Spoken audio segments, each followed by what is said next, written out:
The videos in this section will highlight that food is essential to our health and well-being.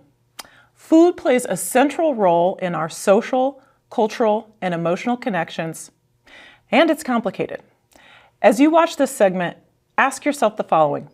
How do the pillars of sustainability, social, environmental, and economic, influence our decisions, priorities, and connections to food and food production systems? Food is this really, it's this really cool thing because on the one hand, it's this deeply grounded material thing, right? Like it's something that we use for human biological functioning, for nourishment. It's also incredibly mundane, you know, it's something that we do every day. It's something that for most of us, like what to make for dinner is just like a constant source of stress and anxiety. And yet it's also incredibly meaningful. You know, it holds economic, cultural, political, social meaning, right? I mean, we use it, for example, to, as I've talked about, to connect with one another. We use it as well. It's this deeply kind of intimate thing, like it's emotional. It helps us to kind of, it produces an immense form of pleasure, but also immense anxiety and insecurity. It's also deeply political, right? We often express our kind of political orientations through our kind of food practices. And so I think it's this really cool thing because it's, you know, it's both. It's deeply material, but also immensely social. We just past week, we broke 8,000 billion people on this planet, right? Mm-hmm. And you hear talks after talks about people saying, we need to produce food for that many billions of people, mm-hmm. right? 9 billion, right?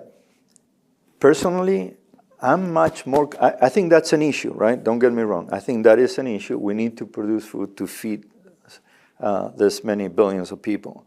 But personally, I have a concern of how we're going to produce that food, right? How are we going to create those production systems that not only will produce food, but will produce nutritious food, will produce affordable food, will not have an impact to the environment, and in fact will be a solution to environmental problems, right?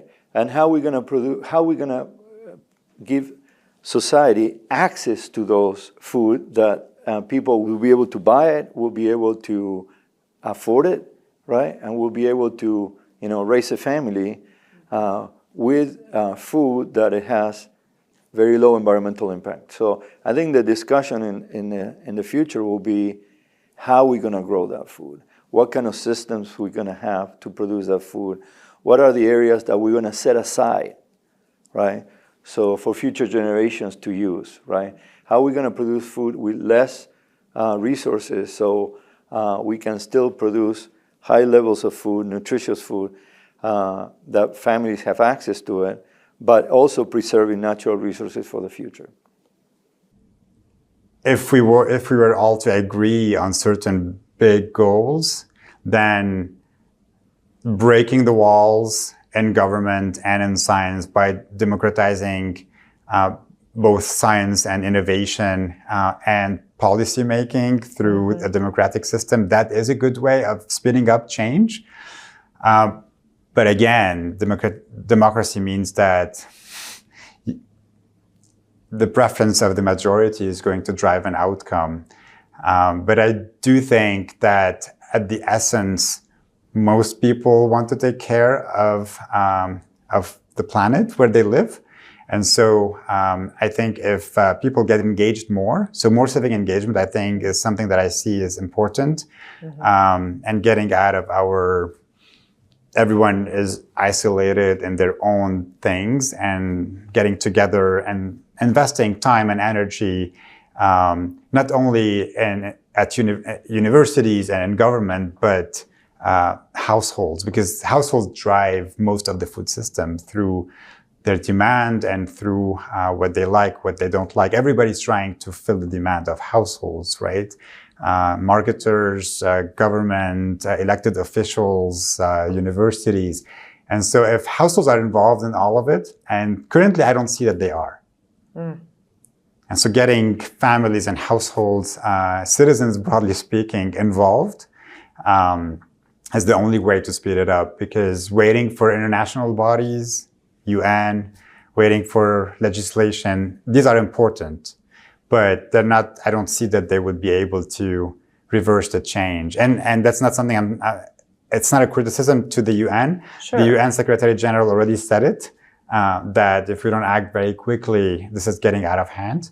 And the only way for that not to get out of hand is for citizens to exert pressure on their elected officials, like in anything else, like in any societal problem. This is not specific to food systems, but like anything else, if we don't care enough to affect change, change will affect us.